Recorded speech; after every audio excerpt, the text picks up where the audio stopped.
Hello, my bookish friends. Welcome or welcome back. I'm Elizabeth. This is Reading Riley, and it is finally time for our most anticipated releases of 2025. Cut that.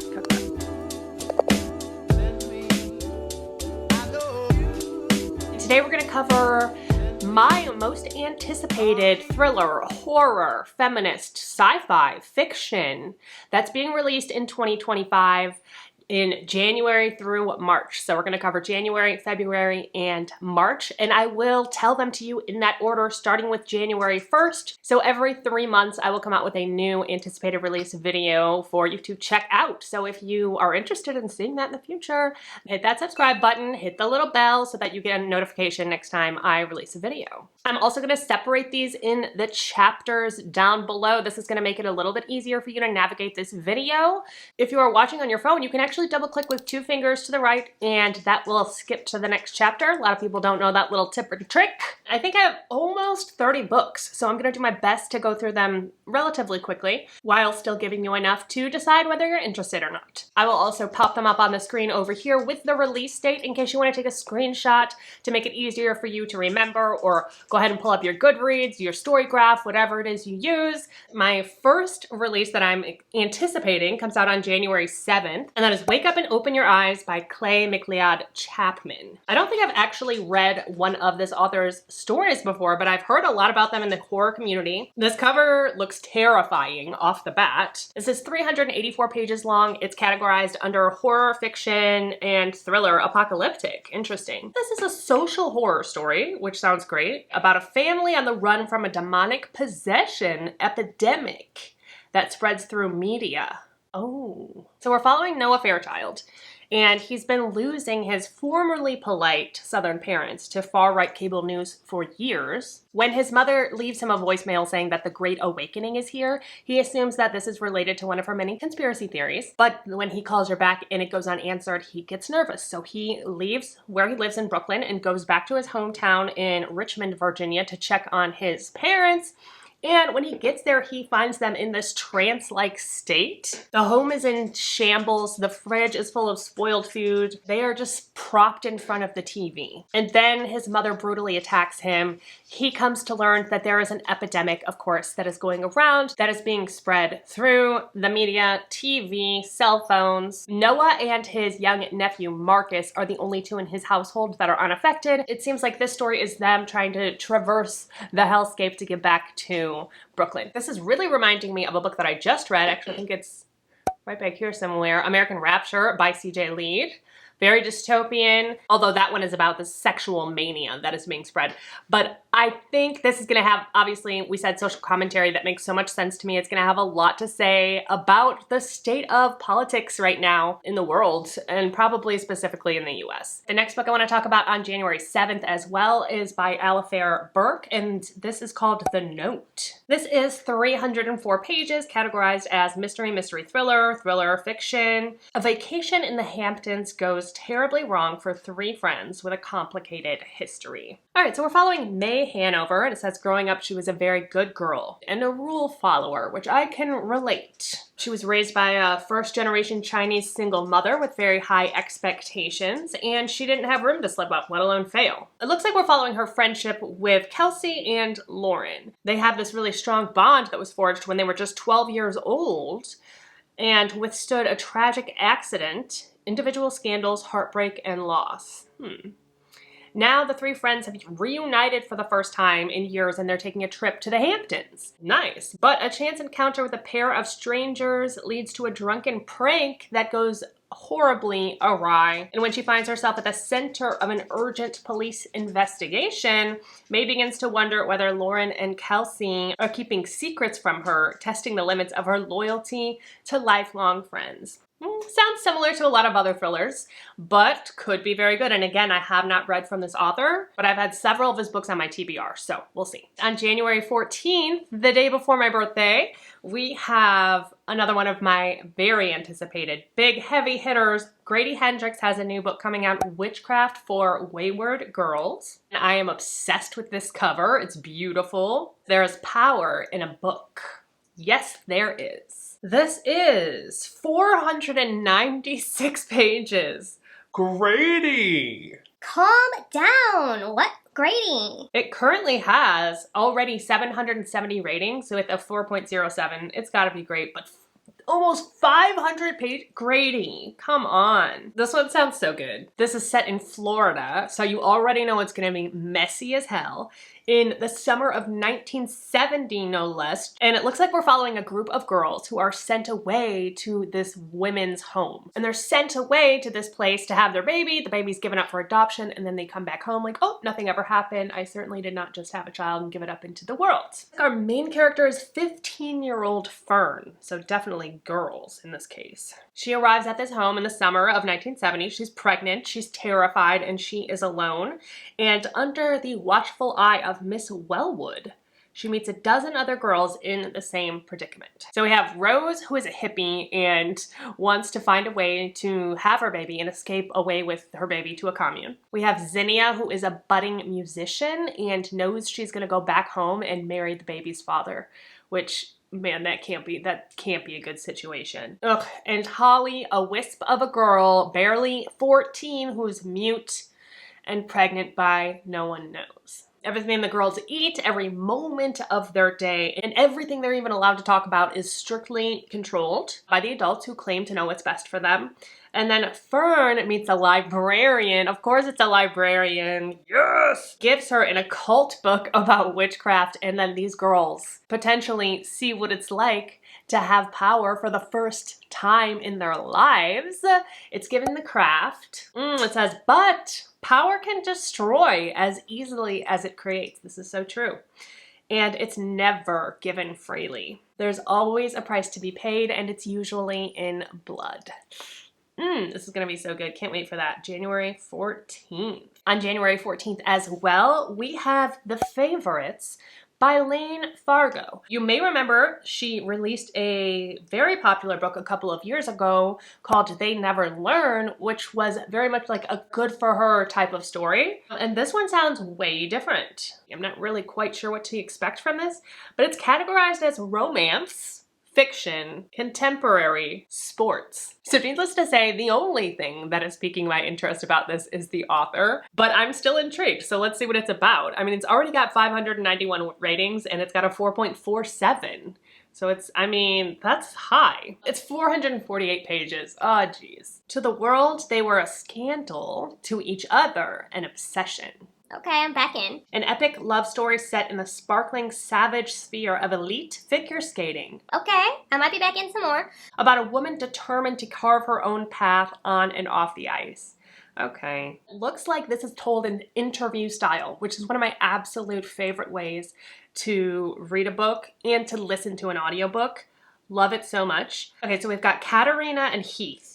Katerina doesn't have a famous name. She doesn't have all of the funding, but she seems scrappy and she wants to be an Olympic skater. And she meets Heath, who is a lonely kid stuck in the foster care system.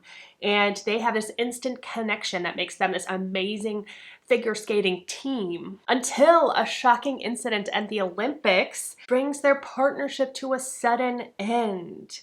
As the 10-year anniversary of their final skate approaches, an unauthorized documentary reignites the public obsession, claiming to uncover the real story through interviews with their closest friends and fiercest rivals. And Kat wants nothing to do with the documentary, but she can't stand the thought of somebody else defining her legacy. So after a decade of silence, she decides to tell her side of the story. It says it's inspired by the powerful love and hate that fuel Emily Bronte's classic Wuthering Heights. I've not read Wuthering Heights yet, or even seen the movie. I need to, apparently. Maybe I could do, like, pair these up together and do a video. If y'all are interested in that, let me know. And again, that comes out on January 14th. Again, on January 14th, apparently, this book is 400 pages, and this has a sci-fi horror element called The Way Up is Death. This is a new author to me by Dan Hanks. It just sounded really interesting. It's categorized under horror, science fiction, adult, mystery, fantasy. When a mysterious tower appears in the skies over England, 13 strangers are pulled from their lives to stand before it as a countdown begins. Above the doorway is one word: ascend. As a grieving teacher, a reclusive artist, and a narcissistic celebrity children's author, lead the others in trying to understand why they've been chosen and what the tower is. It soon becomes clear that there's only one way out for everyone, and that is up. And it seems like along the way to the top is just a whole bunch of horrific stuff: sinking ships, haunted houses, and other waking nightmares as the group fights to hold on to its humanity while the twisted horror of why they are even here is revealed to them along the way. Again, this is a gorgeous cover. I love a sci-fi horror. I love it. Again, on January 14th, this is a big day. We have Death of the Author by Okorafor. I have read from this author before, but only one book, I think, and I need to read more from them. And she is a science fiction fantasy author as well. This book is categorized under science fiction, fiction, fantasy, adult, books about books, which you know is a weak spot for me. Contemporary science fiction fantasy. Again, blending that science fiction and fantasy just makes me really curious as to what this is really about. And this is 448 pages, another long one. The future of storytelling is here. We're following Zilu. She's an author. Life has thrown her many curveballs over the years, but when she's suddenly dropped from her university job and her latest novel is rejected, all in the middle of her sister's wedding, her life is completely upended. She's disabled, unemployed, from a nosy, judgmental, high-achieving family, and she's really not sure what comes next. In her hotel room that night, she takes a risk that would define her life. She decides to write a book very unlike her others. A science fiction drama about androids and AI after the extinction of humanity, and everything changes. Dun dun dun! What follows is a tale of love and loss, fame and infamy, of extraordinary events in one world and another. The lines between fiction and reality begin to blur, because sometimes a story really does have the power to reshape the world. I love this. I love this. 448 pages. I'm gonna be reading some long books, so I'm gonna already go ahead. I was planning on lowering my Goodreads goal for 2025, but it's already gonna go down more because I'm not trying to race to hit that goal. I'm just really not. But I do want to read some of these longer books. Wow, the paperback is really cool. I love that cover. All right, and for our last release on January 14th, we have Cross My Heart by Megan Collins, categorized as thriller, mystery, thriller, fiction, adult, suspense, psychological, which I really like. 320 pages, right in the sweet spot. I'm liking that. This is the author of The Family Plot. I think I read that. Hold on. I did read The Family Plot, and I gave it 4 stars. Cool. Sounds like it might be an obsession thriller as well. So we're following Rosie Lachlan, and she wants nothing more than to find the one. Her parents own a bridal salon, and a year ago she was dumped in her actual wedding dress in the salon, and she's recently had a heart transplant, so she knows that life is precarious. She suspects, I don't know why she would suspect who her heart donor is, but she suspects that her donor is Daphne Thorne, the wife of a local celebrity author, Morgan Thorne. Books about authors might be another popular trend that's happening right now. Still happening, I would say, because it's been happening and I love it. She starts messaging this guy through this anonymous donor chat line, ostensibly to learn more about Daphne, but she has a secret. She's now convinced that since she has his wife's heart, that she and Morgan are meant to be together. So sweet. But as she and Morgan correspond, they start to lose this pretense of not having any details, reminding me of You've Got Mail, but the kind of twisted up version of it. Then she starts to wonder why his wife died in the first place. Maybe these are questions you should have asked before you became obsessed with him. Maybe. I don't know. Sounds like a lot of fun. Sounds like a lot of fun. All right, we finally get to move on to a new date, and that is January 21st, and we have The Inheritance by Trisha, oh boy, Sakhlecha. It's the best I got. Again, I don't know this author. This is 352 pages, and it's categorized under mystery thriller, fiction, suspense, adult, Scotland. Interesting. Oh, it's a murder mystery. Ooh, fun. This sounds like a lot. Murder mystery. We have Scottish Island. So we have isolation, which I love. We have a whole bunch of rich people, and they're all gathering together for this family reunion. They are the Agarwals. The patriarch of the family is an extremely rich business tycoon. And he's about to announce to his wife and children his succession plan for all of his riches and wealth. So of course he's gathered everybody on this island. And it looks like we have quite the ragtag group of people. We have Shalini, the matriarch and protector. She's ready to have her husband to herself after years of sacrificing him to business. Myra's the golden child, owner of the island and host of the reunion. Maya, unbeknownst to the rest of the family, is on the brink of bankruptcy. That's fun. Asin, the son and supposed heir, is torn between his love for his family and his wife, so don't know what's going on with his wife. Aisha, the youngest, a party girl whose antics are legendary, can't pass up on an opportunity to wreak chaos. And then there's Zoe, this is Asim's wife. The outsider, whose hashtag InstaPerfect life is built on a foundation of lies. They've all got secrets that they would die to protect. This is a classic murder mystery setup, although this isn't saying that anyone's gonna die off the bat, so I'm not really sure about that part. This family gathering will shatter more than just their illusions of unity. And again, I don't know this author, but sounds good to me. Moving on to darker topics. On January 28th, we have a new book by Eric LaRocca, or Eric LaRocca, I'm not sure how they pronounce it. At Dark, I Become Loathsome. Eric LaRocca is one of those authors who writes really, really dark, personal, artistic, disturbing horror. Like, it's not going to be for everyone. But to me, the writing connects on more of like an artistic level than a lot of other authors that I read from. It's just so raw. It's so raw. So I'm excited to see what they have coming out. Off the bat, this cover, I was like, terrifying. Okay, so this is a novella and it's 175 pages. Oh, nice. And this is categorized under horror, adult fiction, and splatterpunk. This does say it's gentle and hopeful, which I would never associate with this author's writing. So maybe this is a turn. Maybe this one's a little bit different. If you're reading this, you've likely thought that the world would be a better place without you in it. That's heavy. A single line of text glowing in the darkness of the internet. Written by Ashley Luton, who has often thought that and worse over the years since his wife died and his young son disappeared. Oh. We have a mystery. But the piece of the grave is not for Ashley. It's for those he can help. So Ashley has created this like business of sorts, or this system, this ritual where he helps those who desire to die. And he's struggling to overcome this unending grief to do with his family. One night he meets Jinx, who spins a tale both revolting and fascinating. This begins a relationship that traps the men into a tightening spiral of painful revelation, where long hidden secrets are dragged, kicking and screaming into the light. Only through pain can we find healing. Only through death can we find life.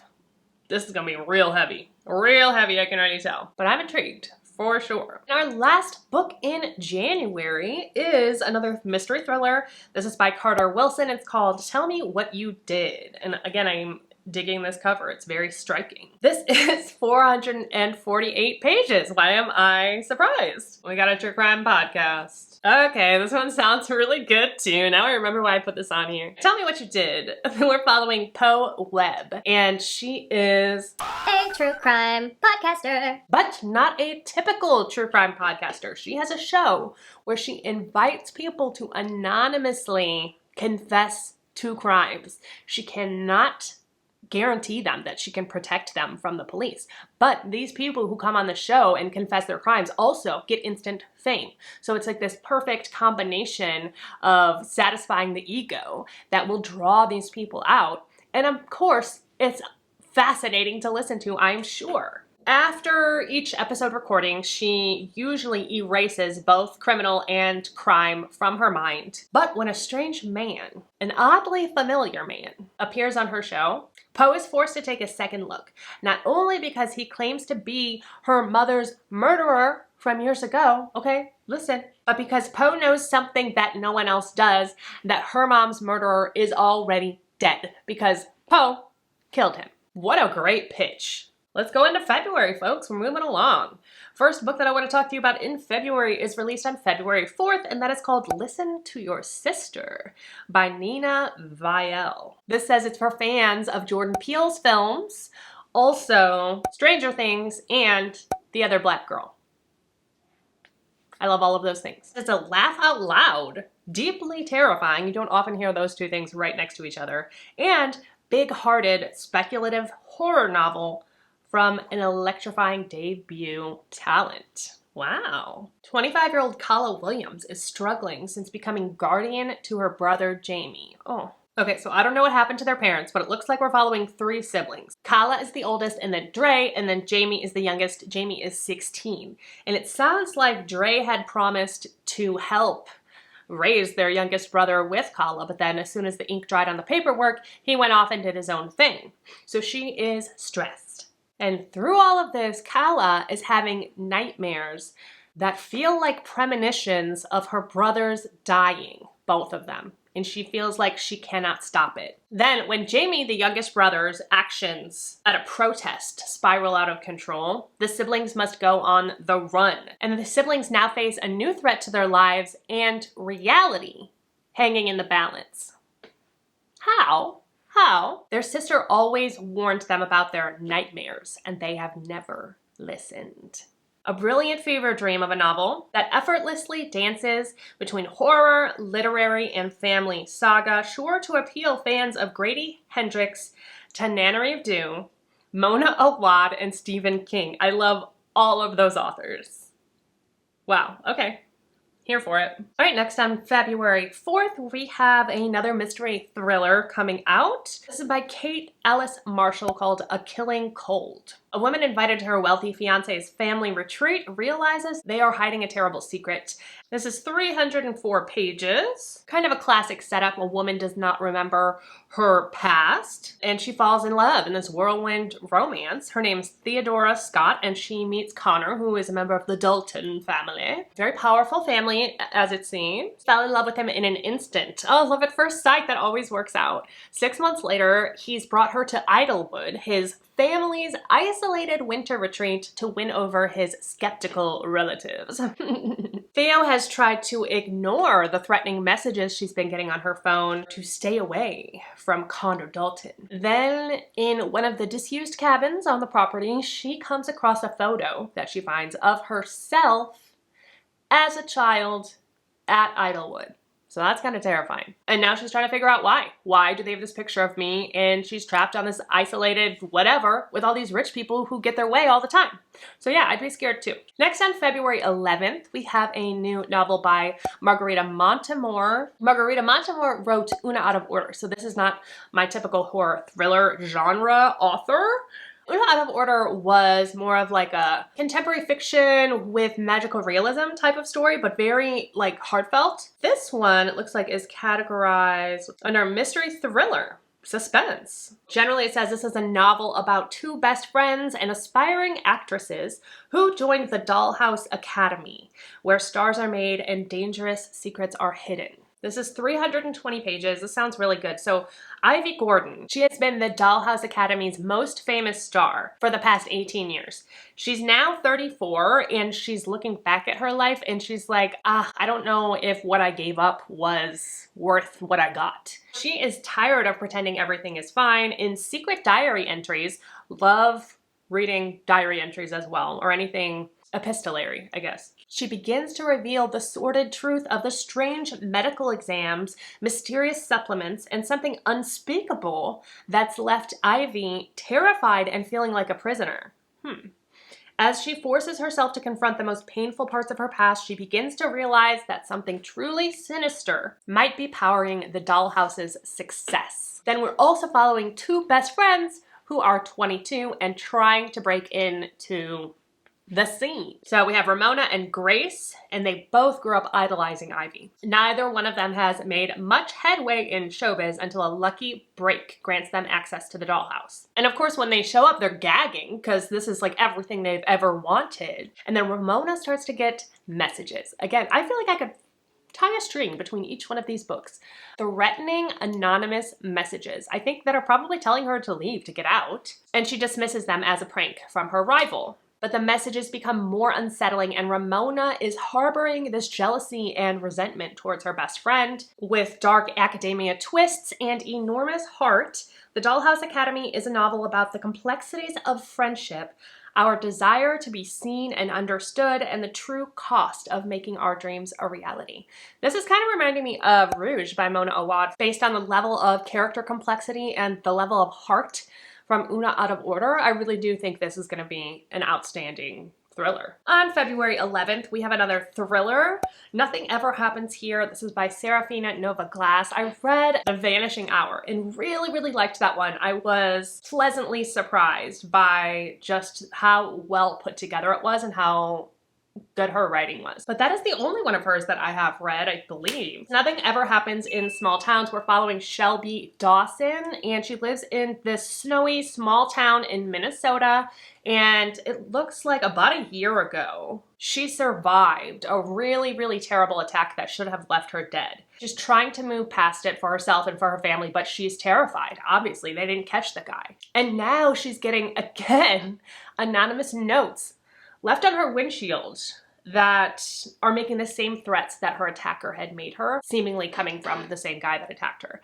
As new evidence surfaces, and a group of well-meaning senior citizens accidentally makes the case go viral online, this situation goes from bad to worse, and with suspicious accidents targeting those closest to Shelby across town, she feels like someone's watching her, someone's coming to get her, she is terrified. And then I think we're going to be following another perspective of Mackenzie, whose husband Leo vanished without a trace that terrible night that Shelby was attacked. And over a year later, nobody knows why, until a deep dive into his finances reveals a history of debts, mismanaged funds, and hidden accounts, one of which is still active. This is looking more and more suspicious as yet another one of Shelby's acquaintances or people that's connected to her goes missing. She's caught in a race against time before her attacker becomes her killer. This could be fun. I trust her writing, so I think this one sounds good. On February 11th, we have a book of short stories. I believe it's her first book of short stories by Sara Gran, who wrote the book of The Most Precious Substance, in which I am absolutely obsessed with, about a book of sex magic and a woman who is trying to save her husband. And goes through this entire transformation along the way. Anyway, in this story, it's about little mysteries. It's called Little Mysteries, 9 Miniature Puzzles to Confuse, Enthrall, and Delight. This is a really nice review by Kirkus Review. It says, in these mysteries, the stakes are existential. Knowing oneself, knowing how to save the people you can save, and knowing that life is worth living even in the midst of pain. Gran is both blowing up the mystery genre and tying herself to its mast. What an incredible light show, charming, gritty explorations of the greatest mysteries of all. Who are we and what is life? Yeah, I want to know all of these things. This is drawing on memories of choose your own adventure novels, Encyclopedia Brown, 2-Minute Mysteries, and Teen Sleuths. So this sounds like it could be a little bit more lighthearted, but it did say gritty, and Sara Gran is gritty. I'm just very curious at this point. On February 25th, we have a new Gillian McAllister. This is the author of Wrong Place, Wrong Time, and Just Another Missing Person. Wrong Place, Wrong Time had more of a sci-fi, timey-wimey element to it. So I'm not sure if this is going to include that as well. This is categorized under thriller, mystery, suspense, contemporary, so assumably not. 336 pages. We're following Camilla, who is a new mother. It's June 21st, the longest day of the year. Her life's about to change forever because after months of maternity leave, today is the day that she will finally drop off her infant daughter to daycare for the first time and go back to her job as a literary agent. That's exciting too. But she wakes up to find that her husband is not there, and in his stead is a very cryptic note. Then she hears breaking news: a hostage situation has broken out and it's developing in London, and the police tell her Luke is involved. But unfortunately, he's not a hostage. He is the gunman. Eek. I hope he doesn't have the daughter. Oh gosh. Sounds high octane. Sounds fast paced. Expected on February 25th, we have another sort of sci-fi. I would call this one more speculative, but is also kind of thrillery, mystery, fiction, all of that together. This is The Strange Case of Jane O by Karen Thompson Walker. 288 pages. That's like my perfect length, just under 300. We're following a young mother who is struck by a mysterious psychological affliction that illuminates the eerie dimensions of the human mind and of love. This is interesting. A provocative literary puzzle from the New York Times bestselling author of The Age of Miracles. I have read another book by this author, but not that one. The Dreamers, which I enjoyed. It was pretty good. It was interesting, another speculative, so maybe that's kind of her thing. I'm interested about the psychological aspect of this, but I'm a little nervous about where the science fiction is going. So let's see. In the first year after her child is born, Jane suffers a series of strange episodes: amnesia, premonitions, hallucinations, and inexplicable sense of dread. As her psychiatrist struggles to solve the mystery of what is happening in Jane's mind, she suddenly goes missing. A day later, she is found unconscious in Brooklyn's Prospect Park in the midst of what seems like a dissociative fugue state. When she comes to, she has no memory of what has happened to her. Are Jane's strange experiences related to the overwhelm of single motherhood, or are they a manifestation of long buried trauma from her past? Why is she having visions of a young man who died 20 years ago and who is warning her of a disaster ahead? Jane's symptoms lead her psychiatrist ever deeper into the furthest reaches of her mind and cause him to question everything he thought he knew about so-called reality, including events of his own life. Karen Thompson Walker's profound and beautifully written novel is a speculative mystery about memory, identity, and fate, a mesmerizing story about the bonds of love between a mother and child, a man and woman, and those who we've lost, but who may still be living among us. Next, on February 25th, we have Something in the Walls by Daisy Pearce. I'm enjoying this cover as well, and this is following a brand new, newly minted child psychologist. You know I'm obsessed with psychology, so this is right up my alley. She has very little experience, and in her field, all the people that get called to the scene for like the stuff that's happening is the people who are experts who have been doing this for years. So she's just having a really hard time getting her foot in the door. Oh, this is another British author. Neena spends her days stuck in the stifling heat across Britain and anxiously contemplating her upcoming marriage to a careful, precise researcher, Oscar. I don't trust him already. The only reprieve from her small, closed-off world is attending a local bereavement group to mourn her brother's death that she lost years ago. That is until she meets a journalist, Sam Hunter, at one of these bereavement groups, and he has a proposition for her. Alice Weber is a 13-year-old girl who claims a witch is haunting her. So this is a witch story. Living with her family in their crowded home in the remote village of Bannathel, Alice's symptoms are increasingly disturbing. Money is tight, and taking this job would really help Neena go a long way with paying her bills and getting her foot in the door, so she decides to take it. But instead of improving, Alice's behavior becomes increasingly inexplicable and intense. And the town of Bannathel has a deep history of superstition of witchcraft. They believe that there is evil in the world. They believe that there are ways of dealing with it, and they don't believe an outsider could understand. This could go one way, this could go, and I don't know which way this is going to go, but I'm interested. I like the idea of psychology versus witchcraft. Does it have to be one or the other? I don't know. It's time to move on to March. Very excited for this first one. It is a new translated book by Augustina Beztarica, translated by Sarah Moses. It's called The Unworthy. If you are unaware, this is the author that wrote Tender is the Flesh, and I believe she's Spanish, so it's been translated into English. This is another one that's considered a dystopian novel. I'm so scared. I love dystopian novels. I love them. But I'm just like not in a good headspace right now, so I don't know if that's the right thing for me. This is 192 pages, so it's a novella. This was first published, it says, in September 1st of 2023, must be in Spain. And now it's expected March 4th. The long-awaited new novel from the author of global sensation Tender is the Flesh. Tender is the Flesh was also dystopian, cannibal type of story, a thrilling work of literary horror about a woman cloistered in a secretive, violent religious order, while the outside world has fallen into chaos. This looks like it's going to be epistolary as well. Oh yeah, this is going to be religious trauma. We're following this woman from a cell in a mysterious convent as she writes the story of her life on whatever she can find, from discarded ink, dirt, blood. A lower member of the Sacred Sisterhood deemed unworthy. She dreams of ascending to the ranks of the enlightened. Outside, the world is plagued by catastrophe. Of course it is. Is it though? Is it? Cities are submerged underwater, electricity and the internet are non-existent, and bands of survivors fight and forage in a cruel, barren landscape. Inside, the narrator is controlled and punished, but safe. When a stranger makes her way past the walls, joining the ranks of the unworthy, she forces the narrator to consider her long-buried past and what she may be overlooking about the enlightened. Maybe they're not so enlightened, don't you think? As the two women grow closer, the narrator is increasingly haunted by questions about her own past, the environmental future, and her present life inside the convent.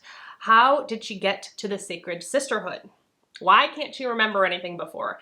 And what really happens when a woman is chosen to be one of the enlightened? It says it's a searing dystopian tale about climate crisis, ideological extremism, and the tidal pull of our most violent, exploitative instincts.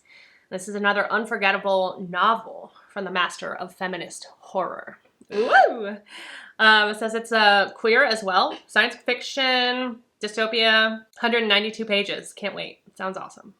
Okay, this next one's a little bit different for me, but I've read one book by this author and I need to read more. Literary fiction, mystery thriller, fiction, nature by Charlotte McConaughey. It's called Wild Dark Shore. I read Migrations by this author years ago. Oh my god, it like cremated my insides and made me cry out tears for days and days. It was so amazing. I cried because of the beauty of it. Not like it was tragic, but it was also beautiful. Like beautiful. You know what I mean? And so that's why I'm excited for this. She wrote another book that I still have not read yet, but I'm gonna have to catch up. I'm just gonna have to catch up.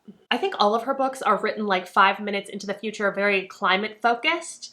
This is 320 pages. It looks like we're following a family, Dad, Dominic Salt, and 3 kids. They're on this tiny island of Shearwater, and they are the caretakers of this island. They're supposed to like collect the seeds or something. And this island was once full of researchers, but with the sea levels rising, this family are now its only inhabitants. And they are in charge of packing up the seeds before they're transported to safer ground. I don't know what these seeds are. I don't know what kind of seeds, don't ask. Despite the wild beauty of life here, isolation has taken its toll on the Salts. And then during the worst storm that they have ever seen, a woman is literally washed up onto this island. Just a woman. They nurse her back to health and they're very distrustful of her because why the hell did this woman just get washed up on shore? Sketchy. But their suspicion gives way to affection and they do start finally feeling like a family again. Like they're all one unit. Her name is Rowan, and it says she is used to protecting her heart, but she starts to fall for the Salts as well until she discovers some sabotaged radios and a recently dug grave, and she realizes that Dominic is keeping secrets of his own. The characters must decide if they can trust each other enough to protect the precious seeds in their care, whatever these seeds are, before it's too late, and if they can finally put the tragedies of the past behind them to create something new together. I know this is gonna make me cry. Next, on March 4th, we have another British author. John Mars is coming out with a new thriller, it looks like. Yeah, mystery thriller, psychological thriller. It's 5 November, November 5th in American. And a woman awakens to a nightmare, bound and gagged. Ugh. She lies trapped in the heart of a towering bonfire. Well, that's scary. As the smoke thickens, panic sets in, and she's moments away from being engulfed in flames. Flames? On the side of my face? How did it come to this? Okay, so now we're gonna back up and figure out how it came to this. Rewind 11 months. There we go. Margot, a faded TV star, and her long-suffering friend Anna watch as glamorous Liv and her perfect family move in down the street. So it's gonna be domestic. The 3 women soon fabricate the perfect pretense of friendship, but each harbors their own deadly secret.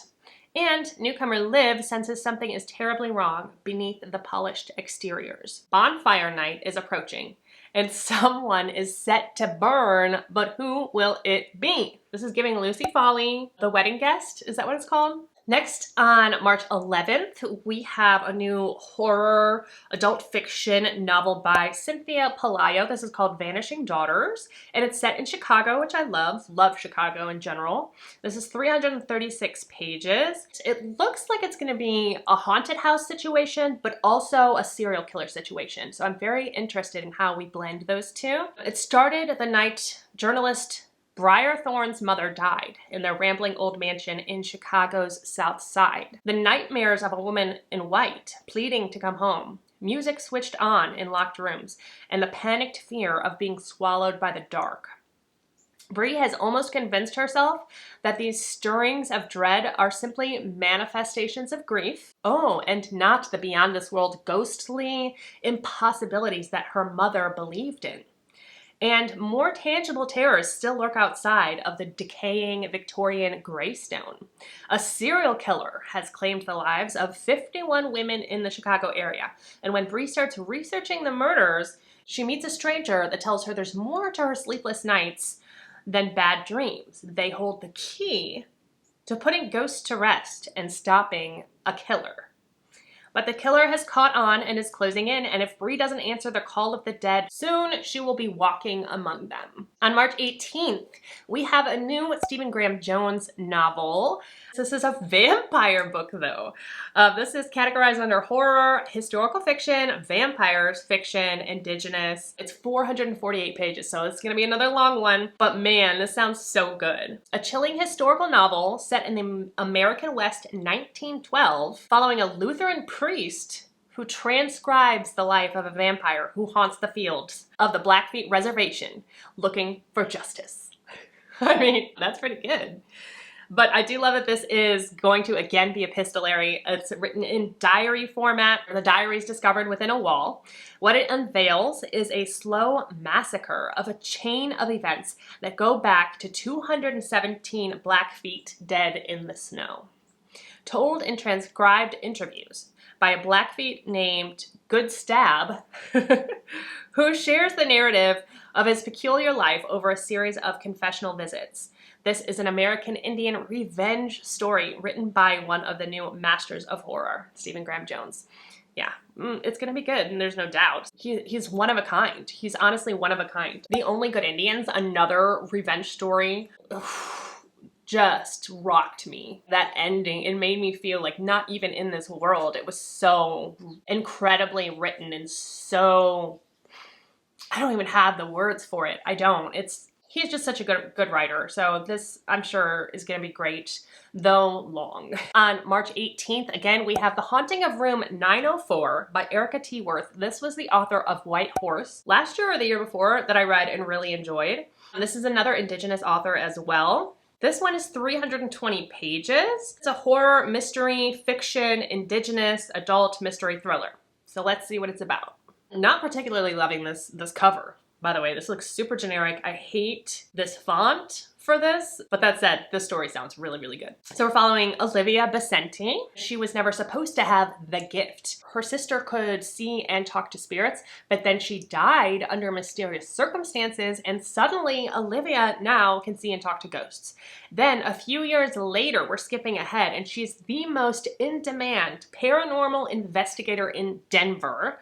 She is good at her job, but the loss of her sister haunts her. That's when she hears from the Brown Palace, a landmark Denver hotel apparently. The owner can't explain it, but every few years, a woman is found dead in room 904.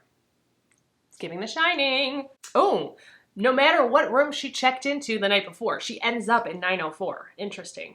As Olivia tries to understand these disturbing deaths, the past and the present collide as Olivia's investigation forces her to confront a mysterious and possibly dangerous cult, a vindictive journalist, betrayal by her friends, and shocking revelations about her sister's secret life. A paranormal thriller that is as edgy as it is heartfelt and simmers with intensity and longing. Erica T. Worth lives up to her reputation as a gritty, new, punkish outsider voice in American horror. I love that. Ooh, this next one sounds so good. This is more of a sci-fi, mystery, science fiction. March 18th, we have Murder by Memory by Olivia Waite. I've not read from this author, but this description sounded too good for me to pass up. It says, a memory called Empire meets Miss Marple in this cozy spaceborne mystery helmed by a nonsense formidable auntie of a detective.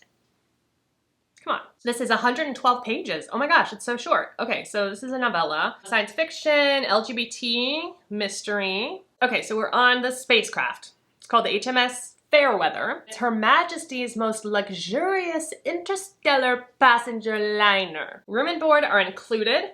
New bodies are graciously provided upon request. And should you desire a break between lifetimes, your mind shall be most carefully preserved in glass at the library, shielded from every danger.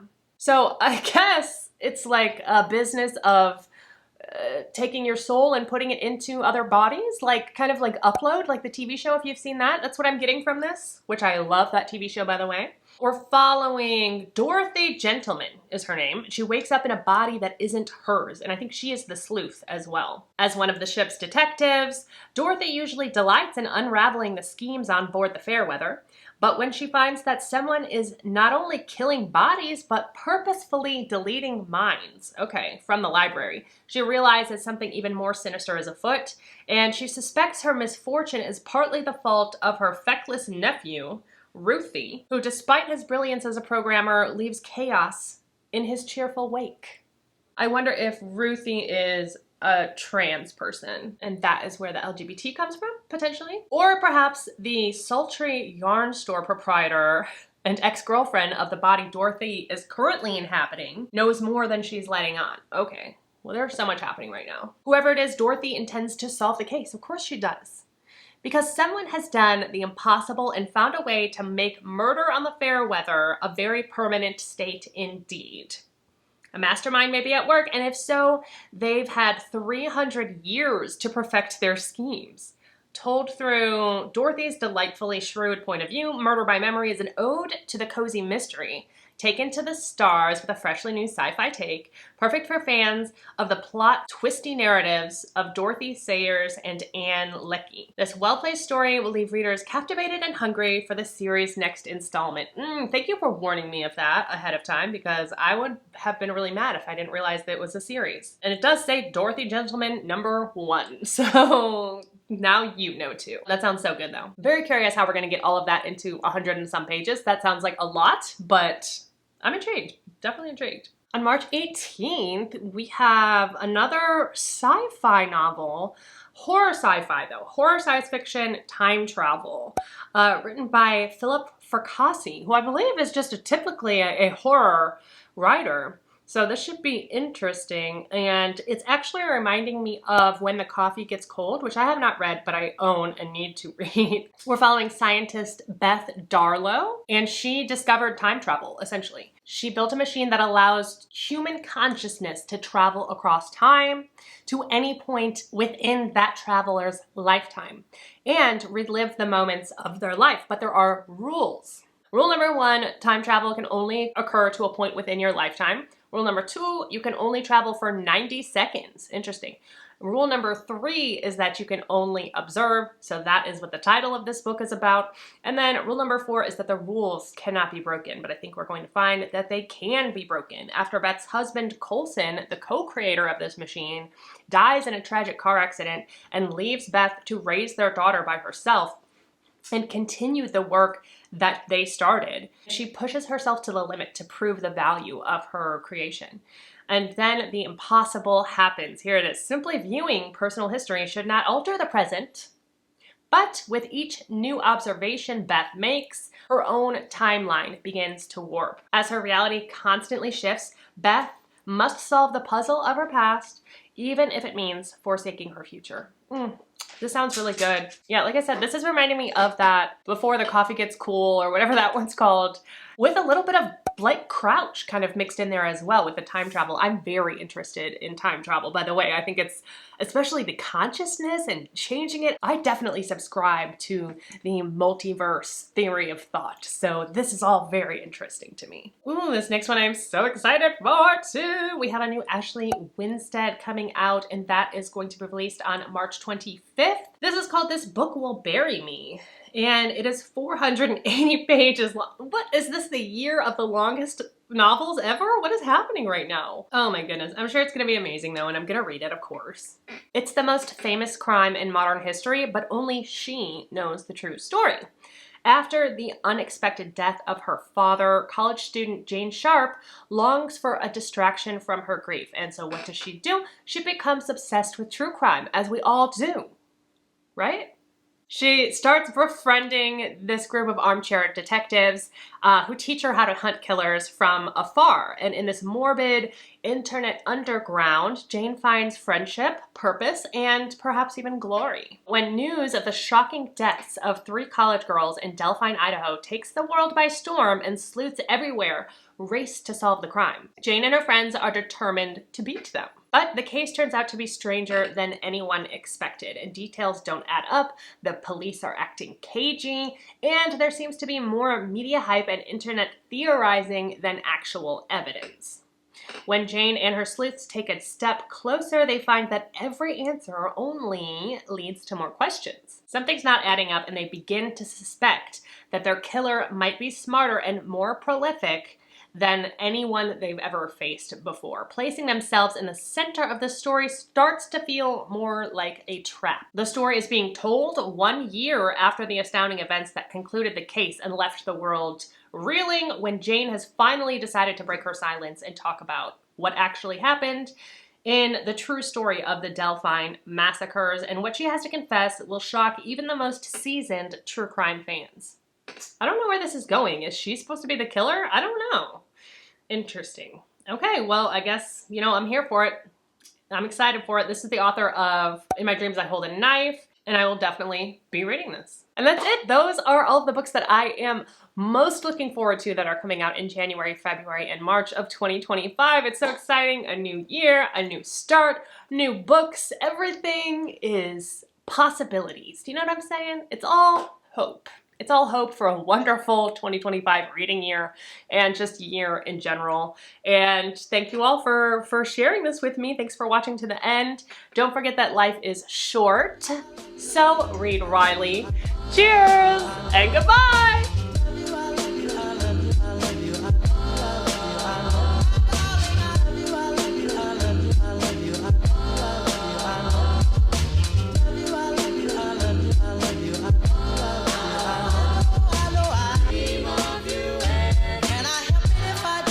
Every